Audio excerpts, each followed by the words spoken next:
gets things done.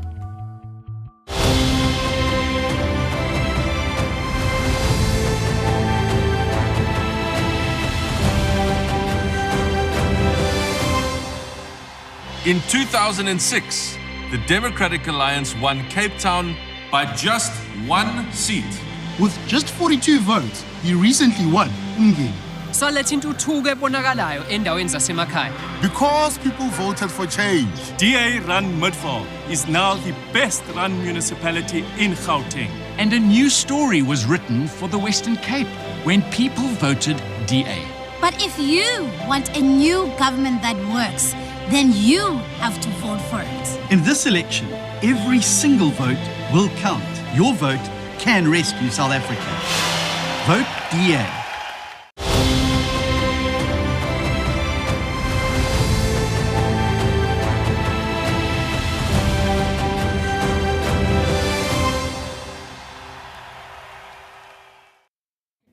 Hello, South Africa. My name is Kwena Maloto, coming to you live today from Johannesburg, where the DA is set to unveil its bold new economic policy.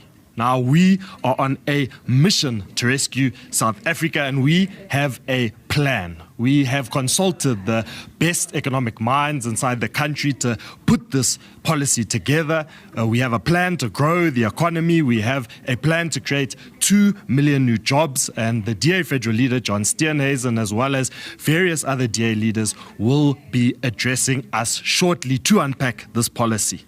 Now, as we continue on this mission to rescue South Africa, we need all of your support. If you are unavailable to vote on Election Day on the 29th of May, please go to wheretovote.da.org.za and we can help you register for a special vote. Please like and share this broadcast with your family and friends using the hashtag Rescue South Africa and hashtag DA Economic Policy. We want to hear from you. But before we go to the podium to hear from DA Federal Leader John Steenhuisen, I am joined by the DA Shadow Minister for Finance, Dion George. Dion, how does it feel to be here today as we unpack this economic policy, and why is this so important for the people of South Africa? Well, it's a very exciting day today because this is the first update of our economic policy in quite a while.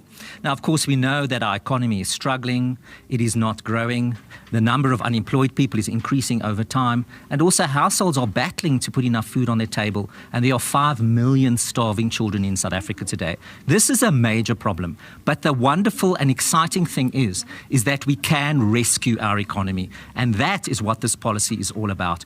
Our policy unit, as mentioned earlier, has spent a long time. It's been over a year in the making. They got together with the best economic minds in South Africa and all of us participating to develop a product that will take South Africa forward. It will take time, obviously, to fix our economy, but it is fixable, and now is the time to do it. So that's why it's so important when people vote on the 29th of May that they're voting for a party that can rescue our economy. Because if we don't do that, we are just going to have more and more problems in the economic space, and obviously that spills over into the lives of South Africans. So our policy is comprehensive, it is exciting, it is new, it is innovative, and we believe it is the blueprint that we can build this economic recovery on.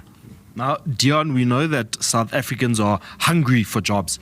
Do you believe that this economic policy can tackle unemployment in the country? Yes, absolutely. As I mentioned, it will take time, but the crucial thing is that our economy is structured in the wrong way. So what we have is a dysfunctional and corrupt government at the center of our economy. The government thinks that it can make central plans, which it cannot do. And that reflects in our economy and in economic policy.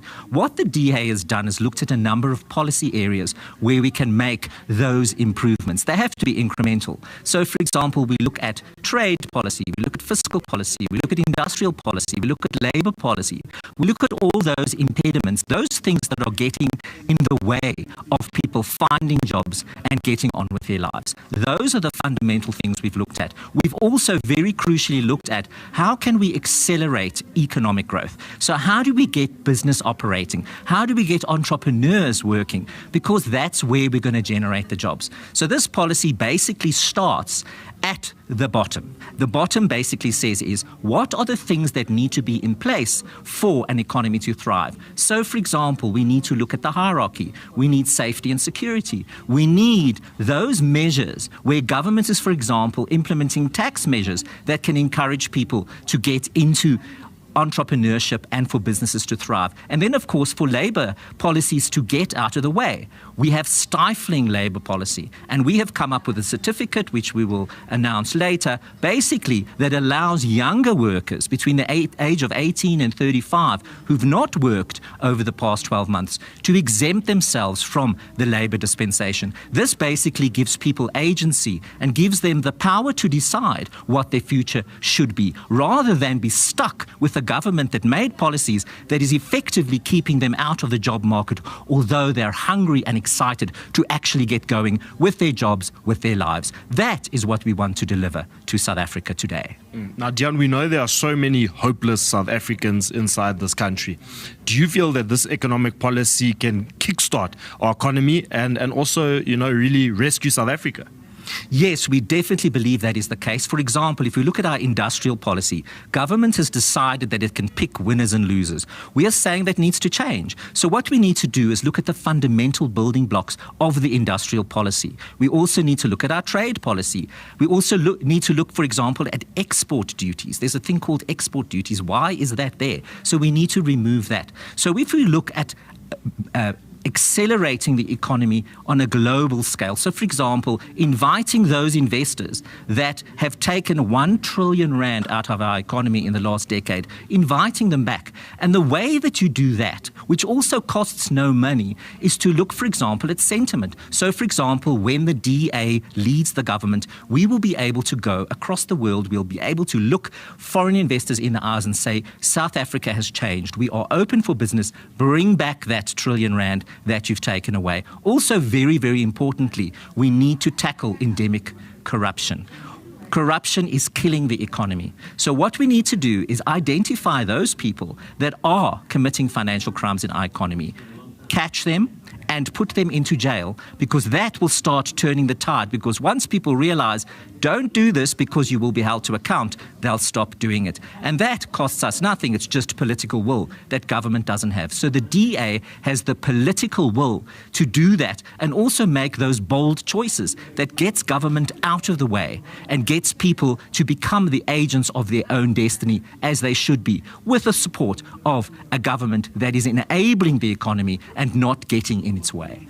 Now, Dion, I don't want you to give away too much before we move to the press briefing, but can you tell us what are the key focus areas of this economic policy? Well, the key areas is to say, how do we liberate our economy from our broken government? So that's the overarching idea here.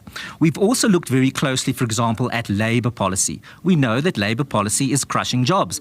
We're looking at the minimum wage. So, for example, we're looking at basically working that out of the system over time so that people can actually find employment at a price that the market can actually take and accept, because at the moment we are pricing people with lower skills out of the market. So that's one of the cornerstones here. Also, if we look, for example, at industrial policy, what we are doing is a completely different way of looking at industrial policy. So instead of government picking the winners and then subsidizing them, allowing the market to work in a more effective way. So when business, for example, is growing, when entrepreneurs are coming through, looking at that and finding mechanisms that can subsidize those type of business that have been picked by the market, not by the government, because they become inherently incapable of actually growing. Also, very importantly, we always talk about the state-owned enterprises. That is fundamental. We need to dismantle them. That's been our long-standing policy. We talk about that every year in our alternative budget, and that's a very strong theme that comes through. Basically a restructuring of our economy so that we can focus it on a growth path rather than a downward spiral that we're on at the moment. Now, Dion, we heard disturbing news just a few weeks ago. EFF leader saying that in a doomsday coalition of the EFF and the ANC, that Floyd Shivambu could be the finance minister. What would this mean for South Africa? Well, actually, frankly, it's a horrific idea. I actually serve with Floyd Shivambu in the Standing Committee on Finance, and his understanding of economics is very, very troubling.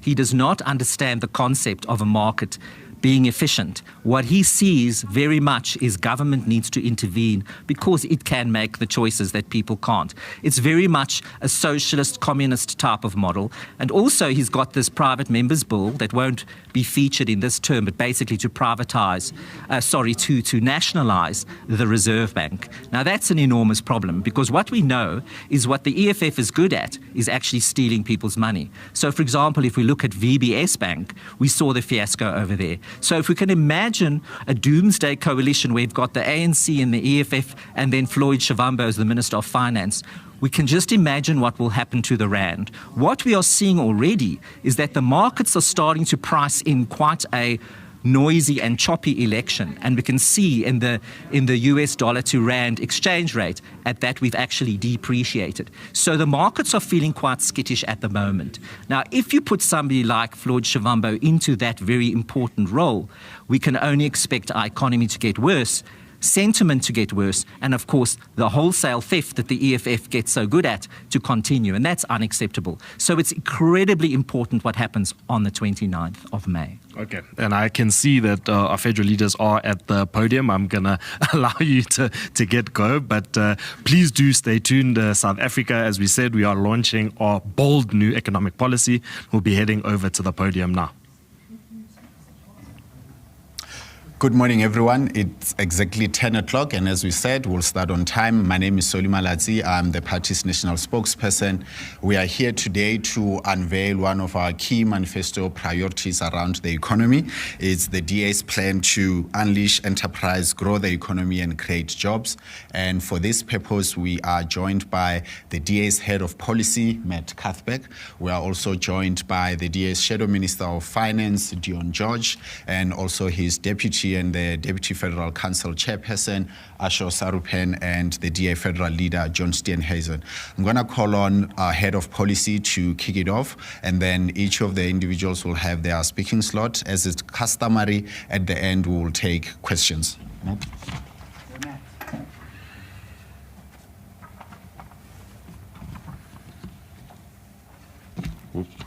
So many microphones. The DA is proud to announce the launch of our party's bold new economic policy, which will unleash enterprise, grow the economy, and create approximately 2 million new jobs. South Africa is in serious economic turmoil, characterized by one of the world's worst unemployment crises, spiraling public debt, a shrinking tax base, uncompetitive local industries, and threats to the independence of the South African Reserve Bank. The need for bold and forward-thinking economic reform has never been more pressing, and the DA has just the solutions required to rescue our economy. Our policy, which is being unveiled today, is the DA's first comprehensive economic policy since 2014. Our plan targets key areas such as supporting startups, stabilizing our fiscus, prioritizing labor reforms, and enhancing international trade. When implemented, this policy will chart a bold path forward for South Africa to a future characterized by increased opportunities and economic prosperity for all. The DA's plan to rescue the economy begins with improving the ease of doing business and recognizing the vital role of small businesses and entrepreneurship in driving economic growth and development in South Africa. The DA will assist small businesses by creating the optimal conditions for launching new businesses. Some of the mechanisms include removing the import duties on critical business tools, establishing resources and facilities to support small businesses and job creation, and reforming the regulatory environment to create a conducive business environment. South Africa's fiscal situation is rapidly deteriorating, with high levels of debt and escalating interest payments. Our debt payments are reducing the budget available for frontline service delivery, which affects the poorest South Africans the most. The DA will ensure that the South African state has the fiscal space to deliver on its constitutional mandate by reducing the national debt through the introduction of a fiscal rule in the expenditure framework, increasing financial literacy amongst households to boost savings and investments, and continuing to prioritize government grants within the national budget. The DA is further committed to responsible monetary policy by committing to the independence of the South African Reserve Bank. The DA will seek to restore stability and resilience in South Africa's monetary landscape and reduce government-administered pricing in specific sectors. Unemployment is a national crisis, and the DA's labour policies will place a focus on growing jobs and providing unemployed South Africans with a pathway out of poverty and into prosperity. A job provides vastly more dignity and financial security to a person than a government grant. And increased employment results in lower overall grant spending, which frees up the budget for critical services and infrastructure improvements. To enhance job creation and employment, the DA's labour policy will address the harmful effects of the minimum wage on employment levels, promote the principle of non-racialism in the labour market, improve the accountability of unions and the functioning of collective bargaining, and specifically utilise special economic zones to test labour policy changes.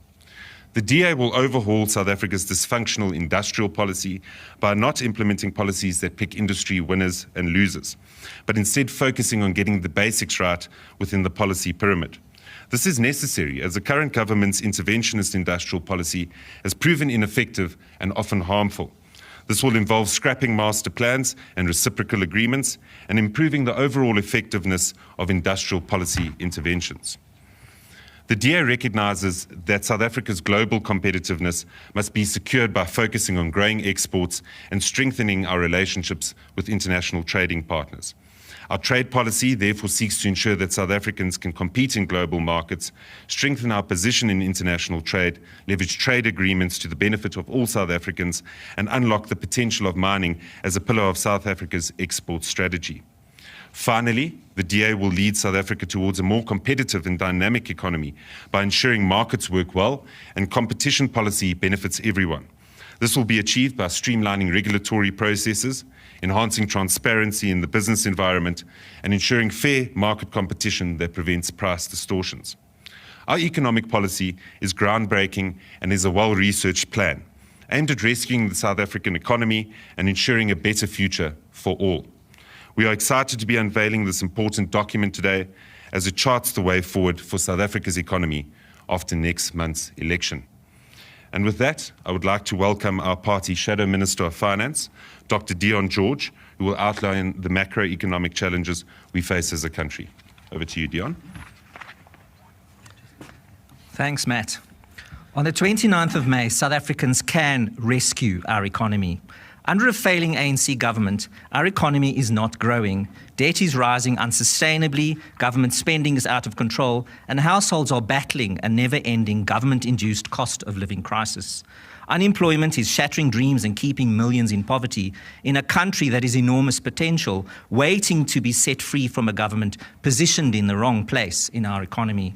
When a DA-led government is elected, immediate action will be taken to stimulate job-generating economic growth. The first steps in the right direction cost nothing.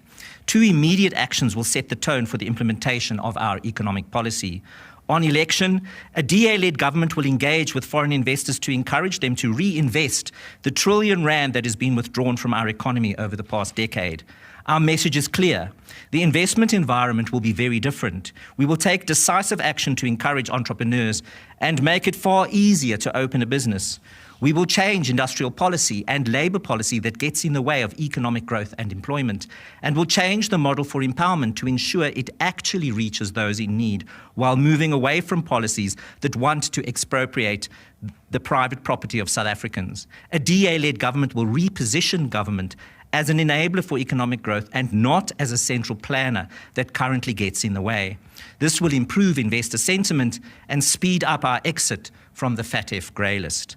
On election, a DA-led government will tackle the scourge of corruption head-on. In 2023, crime cost our economy 700 billion rand, nearly 3 times the amount government spends on healthcare, and 600 billion more than the entire police budget itself. Financial criminals must understand that the DA has the political will to put them in jail. We will find, prosecute, and punish corrupt individuals, and this will serve as a warning to others involved in corrupt activity that crime doesn't pay, and that will start a new culture of zero tolerance to corruption and improve investor sentiment. Our economy cannot grow in an environment where the ANC continues to double down on unworkable policies, such as the unconstitutional and unaffordable national health insurance. South Africa's economy will not survive another term of the ANC's astounding economic illiteracy. Our economy has been at a standstill for nearly a decade and a half. South Africans are becoming poorer by the day. Never in our democratic history have citizens, households, and businesses experienced this level of financial distress. The cost of food, fuel, and electricity has soared. Lending rates are high, and price inflation is out of control, while factories battle to produce anything of value because rolling blackouts have grinded production lines to a halt.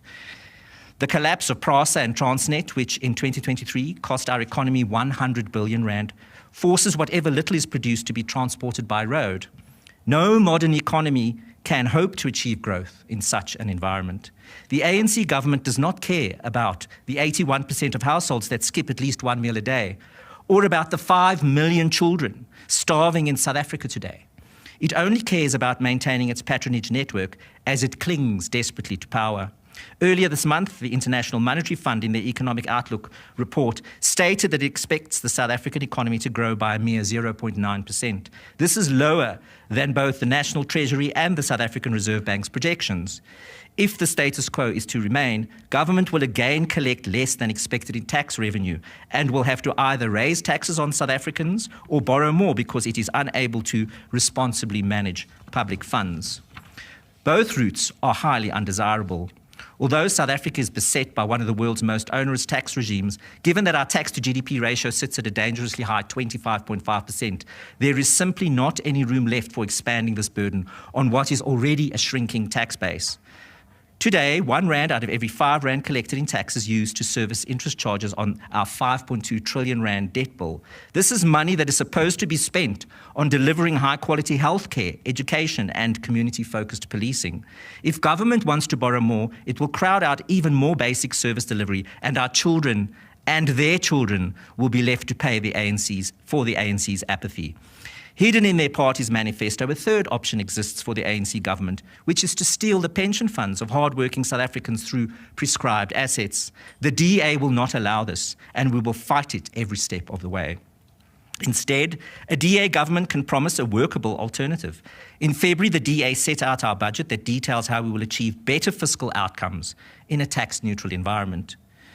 It, guided by our new economic policy framework, proposes innovative solutions to attract foreign capital, encourage domestic savings, change the model for state-owned enterprises, fix our crumbling infrastructure, enhance labour market participation, bolster corruption-busting institutions, and facilitate the expansion of both the small and large business sectors. This is why a DA-led government will adopt ruthless and targeted growth-focused reforms that puts the well-being of South African households first. To rescue South Africa, we must first remove this broken government and elect a party that can unlock our country's limitless potential. That opportunity is coming up soon. Do not miss it. Thank you very much, and greetings to members of the media and all those who are watching at home as well. It's wonderful to be able to be with you today to unveil this groundbreaking policy which is going to stand the DA in very good stead going into this election and for the years to come. Unemployment is undoubtedly the single biggest crisis that South Africa faces.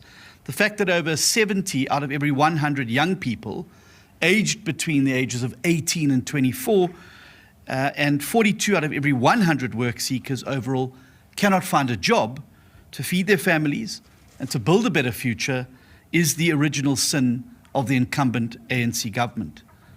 Even on the narrow definition of unemployment, which excludes those people who have given up on ever finding a job, the number of jobless South Africans of working age has the number of jobless South Africans of working age has increased from 20% in 1994 to nearly 33% today. This unemployment crisis, created by the ANC, is a crime against the people of South Africa. And the DA is here today to tell the people of South Africa that it doesn't have to be this way. South Africa can be rescued from the unemployment crisis that has robbed millions of citizens of a brighter future that we have all dreamed of since 1994. We do not have to accept the joblessness in South Africa because it is not a natural phenomenon. It is not normal. Viewed in the global context, a 33% unemployment rate is not normal. It is fundamentally abnormal. A 70% youth unemployment rate is not normal. It is absolutely abnormal. The fact that 10 million people in our country cannot find work is not the result of a force of nature.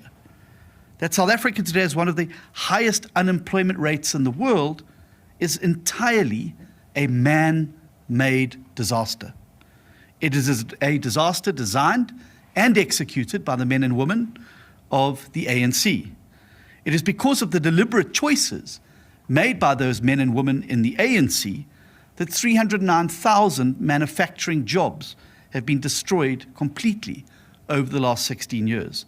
And it is because of those deliberate choices that have been made that the tax base has shrunk to the point where we now have one of the highest tax burdens in the world, with a tax to GDP ratio, as Dr. George said, of 25.5%.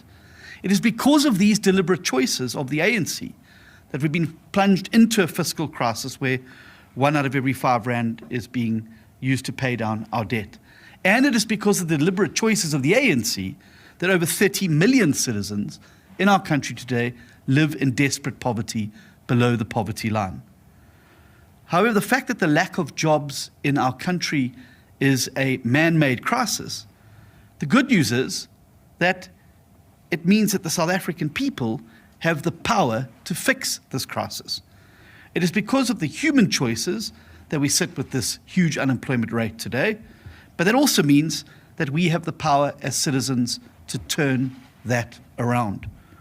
I'm very proud today to launch this economic policy today, and I do want to pause here to pay tribute to our head of policy, Matthew Cuthbert, and his incredible team, who have spent enormous hours going through this particular policy, making sure that it is costed, making sure that it is credible, so that when we make our pledges around job creation, it's not a thumbsuck, it's not pie in the sky, it's not promising words on a poster. It's bounded in economic reality, and the economic reality we find ourselves in South Africa. And Matthew, from my side, I want to say a huge thank you to you and your team for the incredible work that's been done on a policy that is absolutely incredible. It's built very simply on a fundamental truth that the wrong choices made by the wrong people have led to the wrong outcomes, and that better choices made by the right people can transform this and solve this crisis. And so our plan to unleash enterprise, to grow the economy, and to create jobs spells out in very clear detail what these better choices are, and confirms that the DA is the right party to be able to create jobs in South Africa and liberate the people of the country from 30 years of failed policies that have pushed 12 million South Africans into the unemployment queue, and which force many of our citizens, far, far too many, to live under the yoke of economic disaster. So this is a historic moment, not only for our party, but I also think for South Africa. This detailed policy has been developed in consultation with some of the best economic thinkers in the world, and it's built on global examples of best practice. It presents, I believe, the most compelling and exciting economic offer that South Africans have seen in a generation. It introduces a fundamentally clean break from the destructive status policies that have created the unemployment crisis, but it also sets down South Africa on a path towards growth, lots of growth, based on modern, pragmatic, and fit-for-purpose strategies. At the DA's National Manifesto launch in February, I announced that the first and most important pledge that we were making as a party to the people of South Africa in this election is to deliver 2 million new jobs and to lay the foundation for a new, rapidly growing, modern and vibrant economy. And the policy that we launched today shows why this is a credible undertaking, why it is achievable, and why it is an urgent pledge that any government that the DA will be part of after the election will deliver on. It's all built on getting the right people into government so that those people can make the better choices that South Africans desperately need. It sets out how we're going to improve the ease of doing business, which alone will unlock between 250,000 and 400,000 new jobs. Through making better fiscal choices, we will generate another 250,000 to 500,000 new jobs. Reforming labour policies through better choices, including our introduction of the Youth Employment Opportunity Certificate, will unleash hundreds of thousands more jobs for young people in South Africa. One of the most heartbreaking things for me as a political leader is to travel around the country and see young graduates who've done the work at TVETs and universities, standing at traffic lights, clutching their certificates, begging for jobs. It cannot be right that young graduates with these skills cannot find work in our economy. Coupled with making better choices on collective bargaining to expand representation and exempt small, medium, and micro enterprises from agreements they cannot afford, we believe will ignite the creation of a further 500,000 to 1 million new jobs. Add to this the better choices that we will make on industrial policy that will generate between 250,000 and 500,000 new jobs, as well as better choices on trade policy, which will add another 100,000 to 150,000 jobs. Unlike those other parties that are thumb-sucking jobs, promising jobs in every home, etc., we know exactly that today is the inflection point for our party, because we know that when we make a commitment to South Africans that we can build 2 million new jobs, we can back that up with evidence-based economics that's sound and in which we've accepted best practice from all over the world. It is also an inflection point for our party because it signifies that we've fully ascended to a party that's not confining itself to forever being in opposition, but to the level that is required to actually govern a country. It is a serious policy, and a policy that shows South Africans that we are serious about governing. After decades of growth through governing dozens of municipalities and major provinces of learning and internal reform, the DA steps up today far more confident, more prepared, and more determined than we have ever been before to rescue the whole of South Africa from unemployment. The adoption of this policy announces to the world that the DA has fully embraced the responsibility that we feel to the people of South Africa to create a credible alternative government that will solve the most urgent crises that plague our society. And there can be no more urgent crisis than the unemployment crisis, which we tackle head on from today with this policy. It is also a signal that the DA is mature, that it knows that the ANC is set to lose its majority in little over a month's time, and one that is fully prepared to be able to step in and take over government as an anchor tenant in any new government. We launched this policy today because the DA's time has come. We are prepared for what awaits us and what will be demanded of us in the coming months. But more importantly, this policy is an inflection point for our country, South Africa. Meticulously researched, it's built on only the cold, hard facts of what works to grow business and employment all around the world. With the election now little more than a month away, the DA's historic new economic policy provides voters with a detailed roadmap about just how we will rescue the country from unemployment. And every single voter who wants a brighter future for themselves and for their children, who wants to find a job in a growing economy, and who wants to put food on the table and build a better future for the children that they themselves have had, that we will see in this plan the most riveting and hopeful opportunity in 30 years. In this election, a vote for the DA is a vote for a strong, experienced party with a track record of delivery that will carry this economic policy into any coalition negotiations and the formation of a new national government to deliver 2 million jobs over the next 5 years, and to lay the foundation for a future where every single South African can find work to build a better life. As in life, politics is about choices.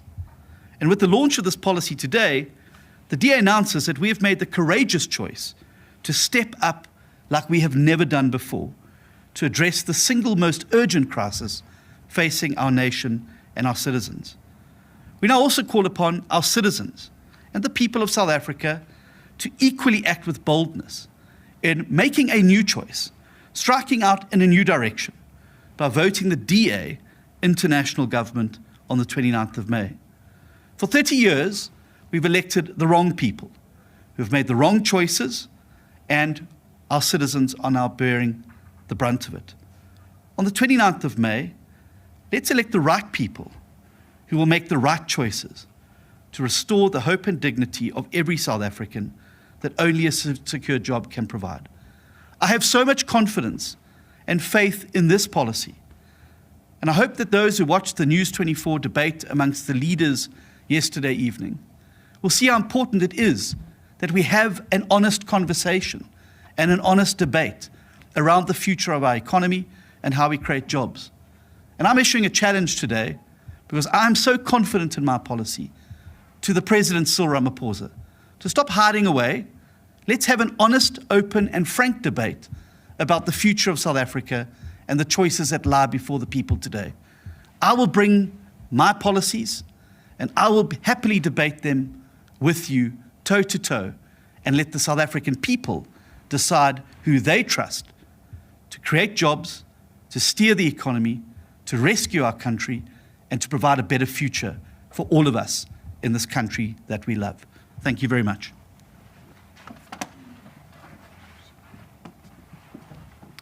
Thanks very much, colleagues. Now it's your awaited opportunity for questions. We've got a roving mic amongst you, so Rob will be assisting you with that. Can I get a sense by indication of hands, those of you who are keen to have questions? Cool, I see 3, so we'll take those. Oh, you'll be the 4th one. Let's start with you at the base. Is it Sisanda, right? Yes. Yeah, we'll start with Sisanda, then Natasha will be the 2nd one, you'll be the 3rd, and we'll finalize with the Sundance. All right. Yeah. Sit down. Do you need a pen? I've got a pen for you. Sure. Sisanda, let's go. All right. Good morning. My name is Sisanda Mboleka from the Sunday Times. In your policy, you speak of converting the social distress grant into a job seekers grant, and you further say that you'll require beneficiaries to show evidence of intention to start a small business or evidence that they are job seeking. What does that entail? What kind of evidence would they have to prove that they are actively seeking employment or that they have the intention to start a small business? And secondly, you also speak of the grant continuation only remaining viable if there's economic growth and sufficient tax revenue to fund it. What happens in the instance that global trends affect our own economy, resulting in stagnation and no growth? Does that then mean you're intending to stop the grant in that event? And what will then happen to beneficiaries and the indigent who rely on this grant while they wait for their economy to recover and grow again? Thank you very much. Cool, thanks. So we'll take all the questions and then do the responses together. Natasha? It's Natasha Puri here from SABC News. Mr. Steenhuisen, if I can just move away from today's briefing, but I mean, you tabled a briefing on, you tabled a briefing on the eve of Freedom Day. I just want his honest reflections over the past 30 years, how you as a DA leader your honest reflections, how you think our country has actually performed, how the current government of the day has actually performed, and what the DA could actually do better in the context of today's briefing. And then furthermore, just your reaction on the by-elections that took place. You lost a ward, you won one ward, and you retained 3 wards. Yeah, thank you. Cool. Sorry, Sonny. Third one. But I think in recognition of your own prelude, we'll take your question right at the end and then do the others, yeah. Thank you. My name is Cuthbert from Bloomberg. Sure. Can I just ask on Minister Kudemantashe, he has said that he's opposed to BHP's proposed buyout of Anglo. What is the DA's position on that? Is there a problem with big international companies leaving South Africa? No, go ahead, sorry. Is that your question? Yes. Okay, cool. Yes. Let's have the 4th one here.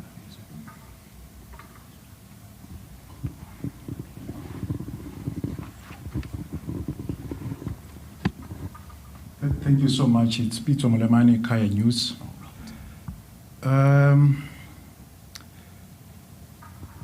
Please share your plans in creating these 2 million jobs. Where will these jobs be coming from? And then also, how are you going to make easier for businesses to hire the 12 million employable individuals? Lastly, is the current approach used by government to address load shedding working? If not, what is it that the DA is planning to do different to the ANC government to stop load shedding? Thank you. Okay. Thanks very much. So in terms of how we'll structure the responses, Matt, do you want to start off? And then both Dion and Ashor will have a bit. Ashor will deal with the question around the by-elections because they relate to the campaign, and John will have the final thoughts once we have done with all the questions, Natasha. Cool. Thanks, Matt.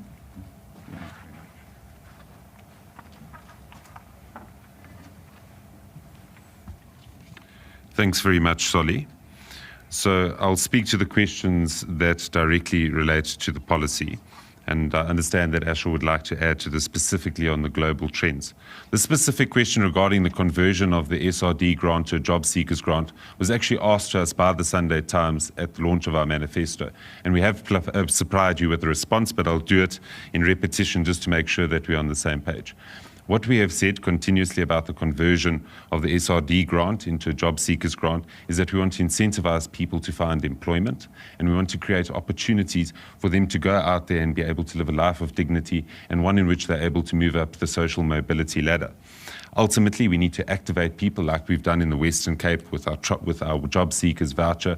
We've given people an opportunity to get transport to go out and find work, and we believe that we could convert the SRD grant into something similar.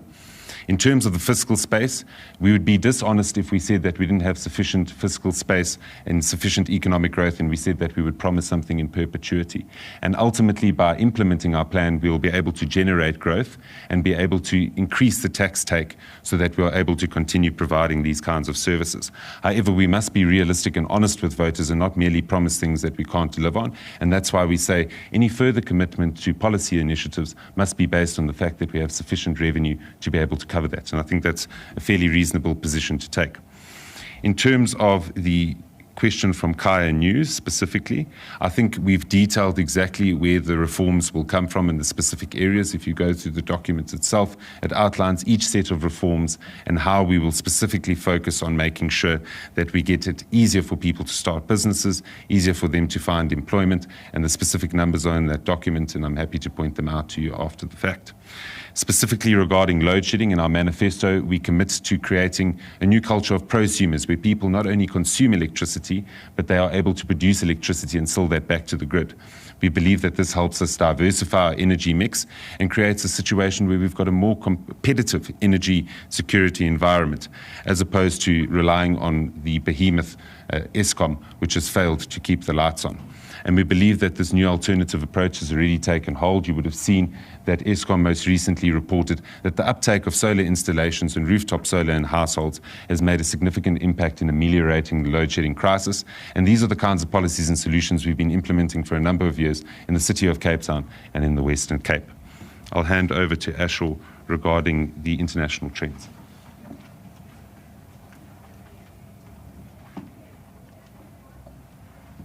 So, Sisanda, I think that it is a fallacy to presume that if there are global issues that affect South Africa, that suddenly grants would stop. That's not what we said at all. But I do think it's important to debunk the excuses that the ANC have made for the last 15 years about how crises have affected the South African economy. It is true that after the 2008 financial crisis, both in South Africa and abroad, employment figures dropped quite substantially. But by 2016, if you look at OECD data, the entire global economy had recovered and there were more jobs all over the world except South Africa by 2016. So it was an 8-year recovery, but there was a full recovery by 2016 globally in terms of job numbers. Then when you look at COVID, it is also true. In 2020, there's a dramatic decline in global employment. But by 2022, if you look at OECD countries, 70% of its working age population was back in employment. So it's simply not true that global trends are causing the stagnation in South Africa. Shocks do happen, but countries all over, even our African peers, have recovered and recovered extremely strongly, and more people across this continent are employed now than they were before COVID, except in South Africa. We have now just reached, again, 2017 levels of job numbers. So it does show you that there is a fundamental problem with the structure of this economy and the policies pursued that mean that when there are shocks domestically, we don't get the same recovery that we do globally. And I'd encourage everyone to look at the OECD data on jobs, because that shows you that there's a major, major problem. That's the first question I wanted to handle. The second question is in relation to the by-elections. And I just want to make the following point, that on Wednesday night, in 4 by-elections where we contested, we went forward substantially. We got to heights of 90% of the votes in places where we hadn't had such high levels of support before. And there was fierce contestation by various small parties across the board. So it doesn't make these things easy, but it shows that confidence in the DA is strong. And what was more significant in those by-elections is when you look at the raw vote tallies, more people voted for the DA in many of these by-elections in raw votes, in a by-election where there's ultra-low turnout, than came out in a general election, the last municipal elections, where there was higher turnout. So in raw votes, we grew our numbers in many of these by-elections. Even though turnout was as low as 20%, we were still getting, in many cases, as many or more votes as we got in 2021. Now, of course, I'm sure what you wanted to ask us about was Swartland's by-election, where we lost marginally by 28 votes. Also there, we got more votes in that by-election than we did in the 2021 municipal elections, more actual votes. We got 45% in that ward, unfortunately. And what we saw is that one party managed to consolidate the people who didn't vote for us, and this is evidenced by the fact that the ANC support in that ward collapsed into the single digits, completely collapsed. And in a low turnout by-election, another party narrowly pipped us. But then in the Eastern Cape, we won a ward from the ANC for the first time in Blue Crane route. And if you look through the electoral history of that ward all the way to 2000, the DA has never won that ward before. We never even got close. The most votes we ever got in that ward was just over 700. And that was in a general election and in full municipal elections. In a by-election, we got over 1,000 votes in that ward. And again, a low turnout scenario. So I think what that tells you is that opposition voters are highly motivated in this election, and that should give you a trend for what's about to happen in the general election, and that they're very confident in the DA, and that what Blue Crane Route also shows, and some of these other by-elections, is that there are swings happening from the ANC to the DA, allowing us to get, even in places where we get 70 to 80% of the vote, we're now getting 90% of the vote. And it shows that South Africans are ready for change. Thanks. Dion, will handle the PHP question, and then John will wrap it up. Thank you. Before I go to the Anglo sale, I just want to speak very briefly on the social relief of distress grant and its conversion to job seekers grant. Now, what we've said before is that we would absolutely guarantee the grants that are currently in place. Also, very importantly, is that there is no doubt that our economy will grow. If you take the DEA's proposals and put them into place, our economy can only grow for the simple reason is that we have government in the way. So our economy is actually artificially suppressed at the moment. It's like having a big stone placed on top of it. The moment you lift off the stone, you immediately have a rise. And that is the problem that we have in our economy. And that brings us to the Anglo matter. You cannot lock a business into an economy. You cannot force a business to do business with you or stay in your country or in your jurisdiction. This is a very sorry indictment of what we have under the ANC government's failed and misguided economic policy. It's all about sentiment. So what a DA-led government will do, the very first business that we would do, is that we would go across the world to the international marketplace and pass out that message very simply is that South Africa is under new management and our economy will operate differently. We're going to remove these barriers and we're going to make it easier to do business in South Africa. And that will already lift all of the boats in this river. That is the problem here with the Anglo sale.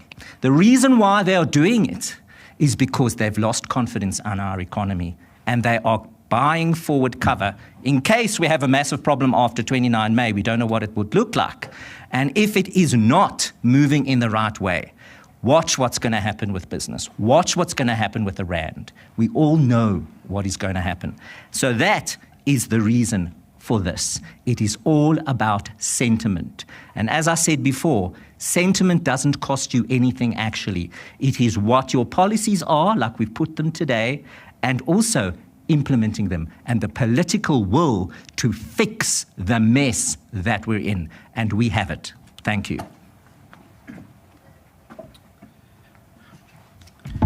Thank you very, very much for the questions.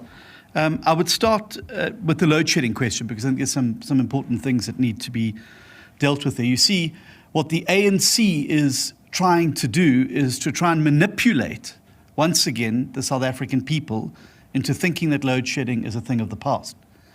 Now, like most magicians, it's not really magic, it's sleight of hand. And they distract you with one thing while they're doing something with the other hand. And that's exactly what's happening here under the current Minister of Energy, called the, what was he called by government? The project manager of energy in South Africa. And they're burning billions of rands worth of diesel just to keep the lights on, to create the impression to South Africans going into the last stretch of the election that everything was all right. But everything is not all right, because if you look at the available energy factor, available energy supply factor, it is not improved. And that is the real measure about how much energy is going back in the economy. Response to a parliamentary question posed by Dr. Mimi Gondwe, our Shadow Minister of Public Enterprises, shows that over the last 5 years, this government has spent 65 billion rand on burning diesel. 23.38 billion rands worth of diesel was burnt in the last fiscus 23-24 alone. So don't be fooled by the manipulators again. The same manipulators who promise jobs in every election and after the election they don't appear. The same manipulators who promise water and housing and all these opportunities and then dissipate. Don't be manipulated in this election because they are manipulating you to think that load shedding is a thing of the past while they're planning load shedding up to stage 16.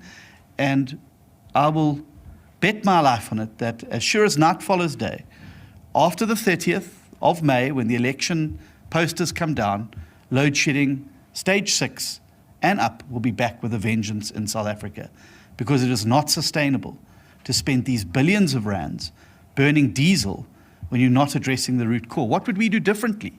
Well, we would have embarked upon the process of opening up the industry far more and breaking the state's monopoly.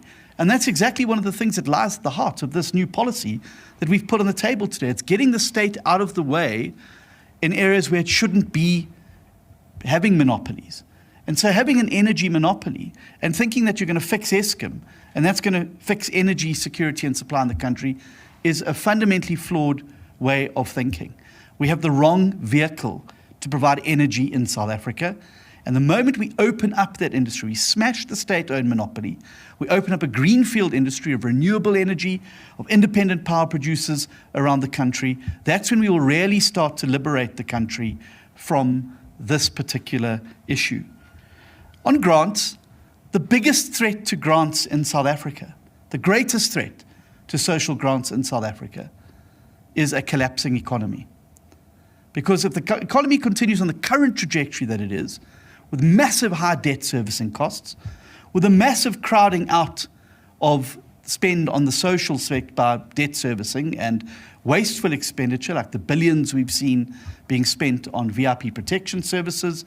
We see even in eThekwini this last week, the mayors and executive there have put aside 25 million for new vehicles for themselves.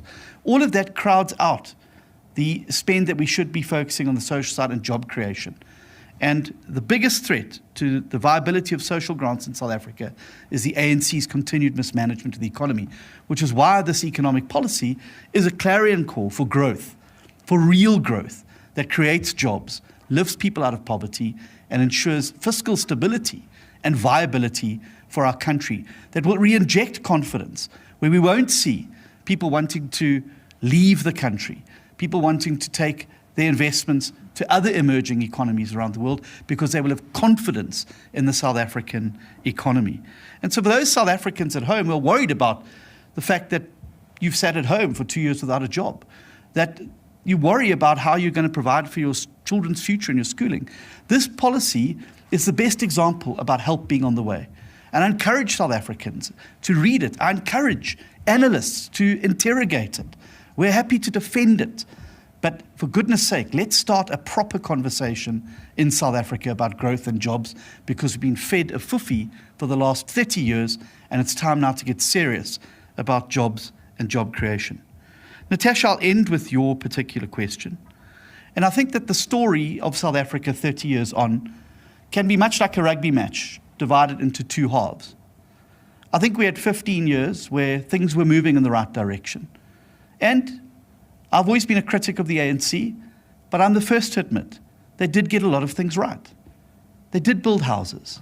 They did focus on trying to address the issues. And our country was moving in the right direction.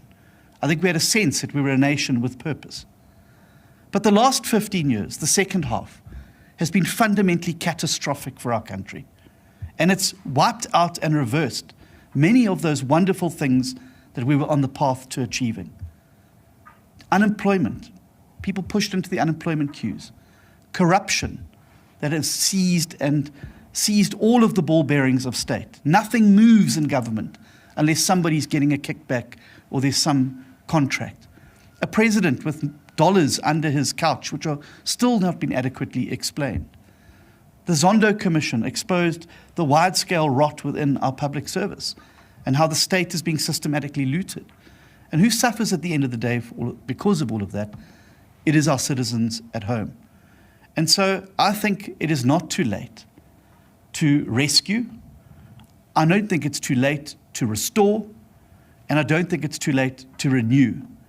And I hope as we reflect on this 30th year of democracy, that we realize that in this 30th year, that our most powerful weapon as citizens in a country is our vote. And that we use that weapon in this democracy to be able to force the spring of change in the country, to be able to get a new government in place that's going to get serious about the things that we need to do. We can do better as a country.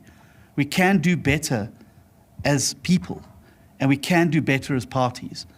And this economic policy that we present today is us coming to the table and saying, this is a plan that we believe can lead the restoration, that can lead the renewal, and can lead the rescue mission to get our country out of the terrible, low growth, high debt, high unemployment trajectory, where children are literally starving to death while the president flies a plane above them where R1 million meals are being served.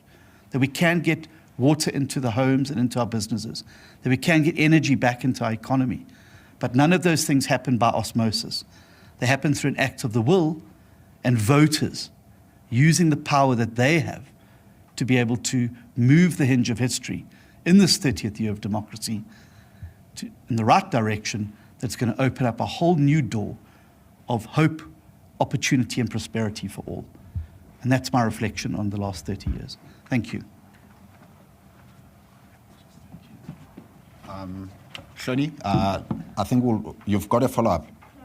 Okay, cool. Let's start with Hloni, and then we'll have your clarity and then close it off. Oh, and I see Jacaranda FM also will have a question. So this will be the last set. So for clarity, we'll start with Hloni. Sisanda will do the follow-up that you need for your clarity, and then Jacaranda FM. Do you need to put their mic here, Rob? Cool. Let's do it now. Just doing this. Just do it like this. Yeah. Cool. Hloni?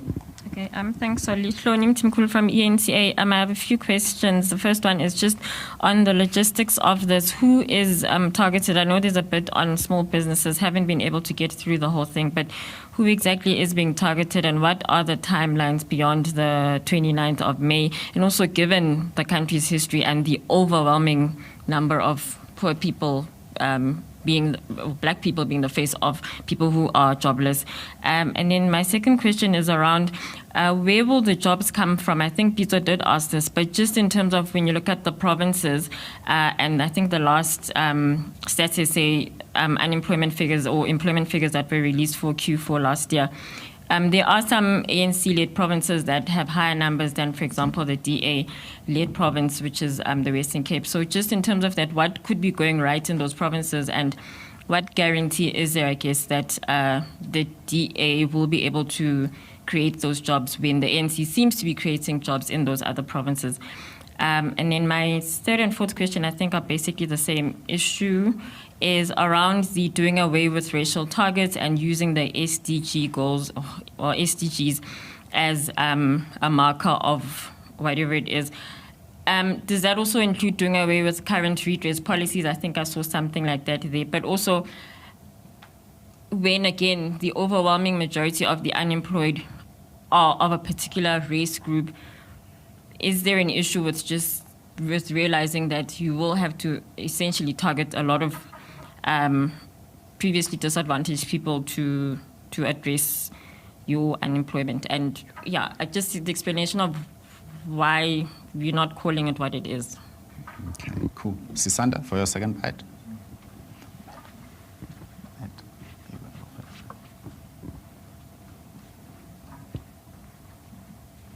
Thank you very much, Solly. I asked what type of evidence do you require the indigent to provide the Department of Social Development? If someone is job seeking, should they provide their CV or their proof of application to different possible employers? If someone is intending to start a small business, would you need a business plan from them? I'm trying to see what kind of evidence would you require in order to approve someone for that grant, and what kind of vetting process would there be to see whether or not someone qualifies? Thank you very much. Thanks for that reminder. I think there was an oversight. We forgot that part, so we'll deal with it. The gentleman from Jacaranda. Okay. Just wait for the mic. You know, when you talk the economy, there's always the question of redress. And I think the perception out there is that the DA doesn't believe in that, particularly based on the value of what you call equal opportunity. So just make it clear whether the DA would think that BE is still needed or whether it's required in a different form. And when it comes to labor laws, what part of the current labor laws do you think is restrictive as you've captured in the document? Thank you. Cool. Thank you very much. I think Matt and Ashor, the chunk of those are for you guys.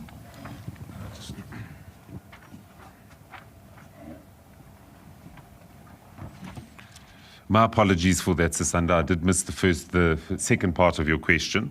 So yes, you would be able to provide your CV and proof of job application.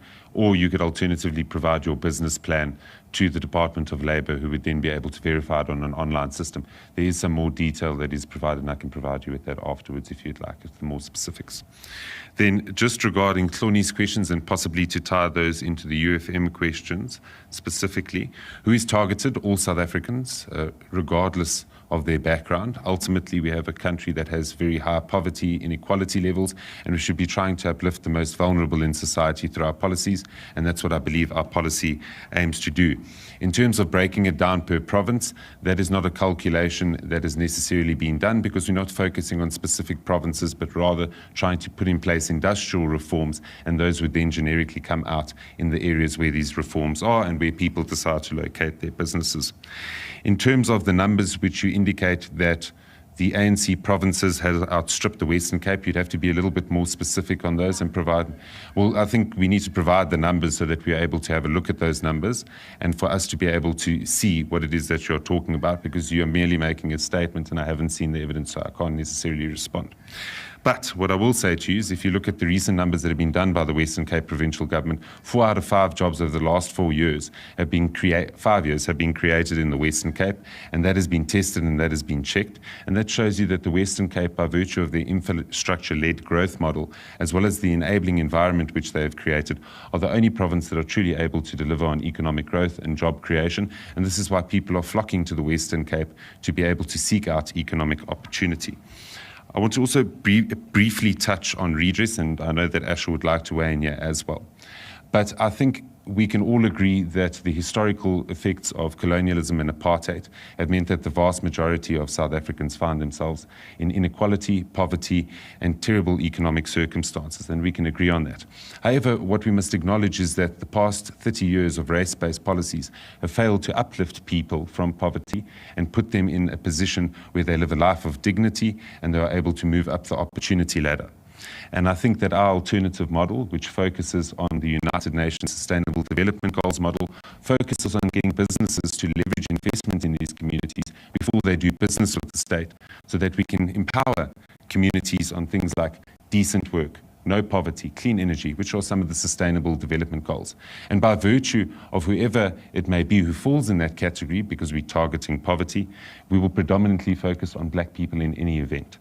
And I think that the tired old trope that the DA wants to do away with redress is an unfair one, and one which has failed to actually take into account the policies which we have put forward and the policies which we aim to implement. But I'll hand over to Ashor to add some more detail. So let me just start on jobs numbers and which ANC provinces have been better. No ANC province has been better at creating jobs. Let me just put it to you clearly, and this is data from an analysis from the Centre for Enterprise Development. Since 2015, the Western Cape has created nearly 400,000 net jobs, while employment in Gauteng has fallen by 55,000.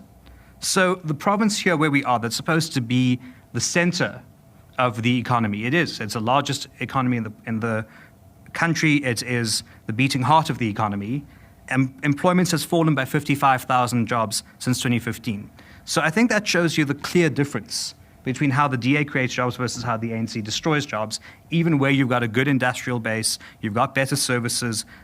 In Gauteng, it's actually quite startling when you look at the raw data. But let me get to the redress question, because there were a couple of things about that. I think it is a fallacy to suggest that the only mechanism through which you can achieve redress is BEE. What is BEE? It is the idea that government procurement, and only government procurement, is a way to transfer resources to poor people or to people in need. And what has it actually achieved? The enrichment of a political elite.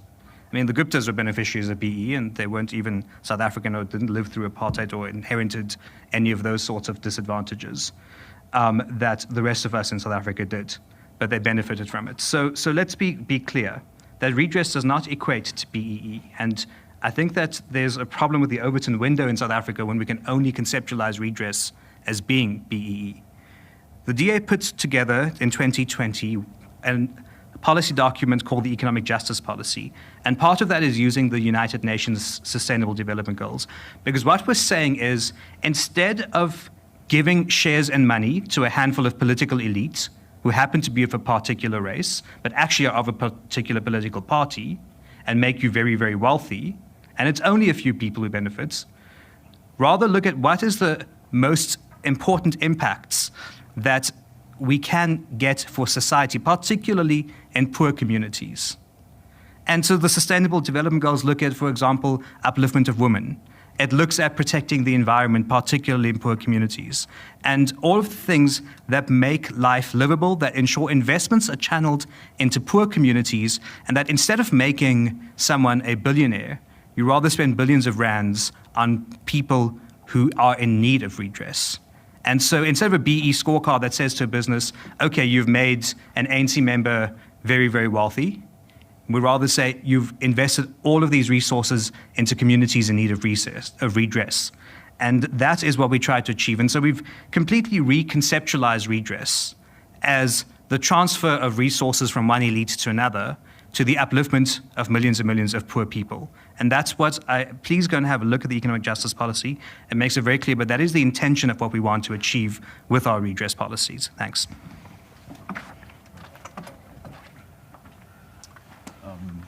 Thanks, gents. We're going to close it now, and those of you who want to do one-on-ones, I know Hloni wants to do one, will have the opportunity to do that. But as always, thank you very much for coming to our press briefing, and enjoy the rest of your weekend.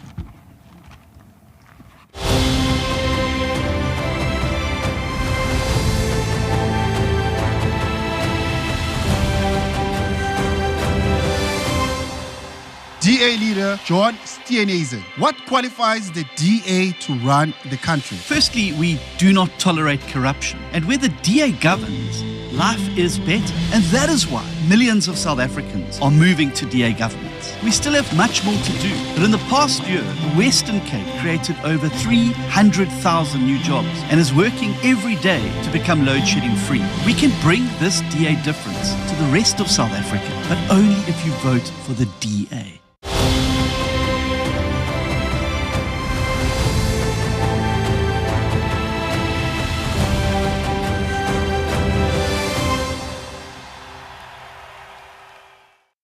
Well, there you have it, an economic policy that will uplift all South Africans, create jobs and empower South Africans. But I'm now joined by our DA Shadow Minister of Finance, Ashor. Sarupen. Ashor, you know, a lot of complicated things were set up there today. For the ordinary South African that doesn't know the ins and outs of economic policy, what does this mean for the ordinary South African? I think we've been stuck in the ANC's conceptualization of economic policy for 30 years now. And this is, for the first time, a proper, meaningful change and a clear path to create jobs. And over 5 years, the DA can create 2 million new jobs in government if we implement our policies. These are costed policies. These are policies that make sure that we create decent work, that make sure people aren't dependent on grants and aren't going to be looking for peace jobs that the ANC calls EPWP. These are real jobs they're speaking about in the private sector that will ensure that we begin to uplift people and solve the unemployment crisis in our country. Now, Ashor, what are the key focus areas of this economic policy and why were they chosen? So I think the key focus areas are the things that make the economy work. So unlike other parties who say, we're going to pick a winner or a loser, and then they say in this industry, and then when they get into government, it doesn't work. We're saying, how can every business thrive? How can every business create more jobs? How can in every part of the country we create more jobs? We're not saying, oh, well, the DA will create jobs in the Western Cape, or the DA will create jobs in Gauteng. We'll create jobs across the country because we're going to focus on horizontal policies that apply everywhere. We'll make sure that the basics are in place, that a business needs roads that work, they need electricity, they need water, those basic things. And we'll get those right. We'll make sure the safety gets right. And then we'll build up on what we call the pyramid of developments so that we can get a skills base so that businesses have quality workers who can contribute meaningfully and are productive and work our way up from there. So it's really a full horizontal application across the economy. Now, I can imagine to create such a comprehensive policy, a lot must have gone on behind the scenes. Can you just give us a little bit of a background? What does it take to create such a comprehensive policy? I think at first you start with a proper analysis of the problem. So we're not ideological about it. We say the problem is that we have mass unemployment. What causes the mass unemployment we have? What are the issues? Once you've got your diagnostic right, got a bit of a sneeze there. Yeah. Once we've got the diagnostic right, then we move on to making sure that we look at what are the actual solutions for the problems we have. And then you consult with experts. And again, we weren't ideological about it. We consulted across the spectrum, but we found the best and brightest minds in economics in South Africa. And we asked them to please contribute. And we took the best advice that we could find and we put it all together. It's many months, of course, of work, but we also did modeling. So lots of parties will say 2 million jobs. When Jacob Zuma was president, he said we'll create 5 million jobs, nothing came of it. We actually had proper external modeling of these policies to see what would the impact be over 5 years of DA government, and that's where we came to 2 million new jobs. So it is not only some person in the back room writing a document down with a number. It has been a properly researched, tested set of assumptions, and based on that we can say to the South African people that if you elect the DA, we are fairly certain, based on proper mathematical modeling, that the DA can create 2 million jobs over 5 years. I don't know. We love it. Now, can you tell us how does this policy differ from, previous economic policies, current economic policies, and do you believe that we really can turn the South African economy around? Yes. So I think the first thing to understand is that this particular document moves away from this approach of picking winners and losers. So, for example, the ANC has now for 30 years protected ArcelorMittal in the steel industry. But all of the downstream businesses that are dependent on steel are closing down. So we're losing more jobs, and ArcelorMittal is retrenching people at scale. So we've stopped that approach of picking winners and losers, because then you artificially prop up a failing company and you don't create jobs. And rather we looked at where's the job creating potential, what do you do there? So it's a complete overhaul of the ANC's failed approach. It also is non-racial. So rather than saying we want to only empower people on the basis of their race, but what really happens then is you empower people on the basis of their political party card membership, we're saying we're looking at empowering as many people as possible, and we're going to uplift the poor by focusing on non-racial policies, because the moment you make it about race and not about poverty, what happens is that the same rich elite who happen to be all members of a certain party go and take all the opportunities for themselves, because they have the insider knowledge, they have the contacts, they appoint the staff who are administering these programs. And we're saying we're putting an end to that closed shop arrangement, and we're making sure that opportunities are available to all South Africans. Ashor, in closing, what would your final message be to the people of South Africa in the run-up to this crucial election on the 29th of May? We've tried the ANC's failed policies for 30 years now, and more people are living in poverty and in unemployment now than at the start of our democracy. The other parties are offering ANC policies on steroids or trying to be ANC light. We are offering South Africans today a way out of the situation and a way into jobs. And if you vote for the DA on the 29th of May, you're not going to be getting ANC light. You're not going to be getting failed policies. You will be getting policies that are proven to create jobs. And you don't need to take my word for it. Just look at where we govern.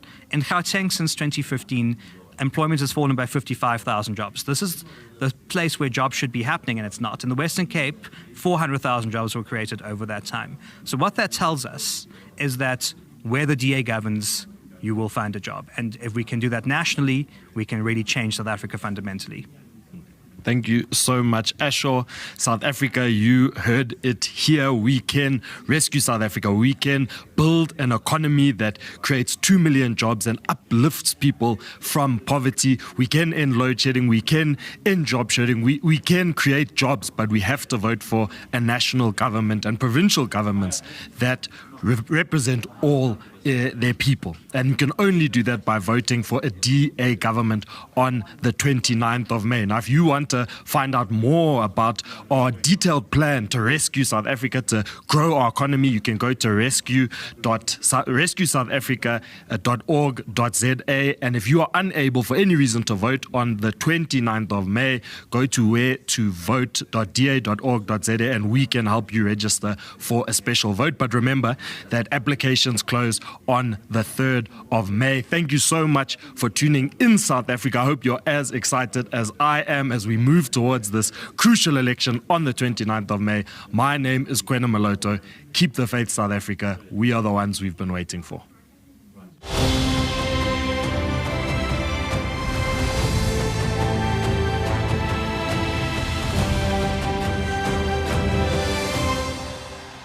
In 2006, the Democratic Alliance won Cape Town by just 1 seat. With just 42 votes, he recently won Umgeni.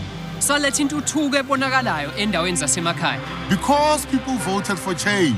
DA-run Midvaal is now the best-run municipality in Gauteng. And a new story was written for the Western Cape when people voted DA.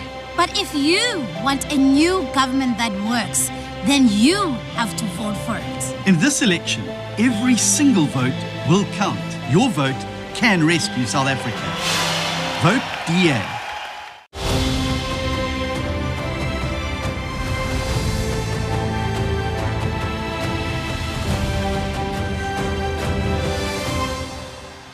Thanks for watching.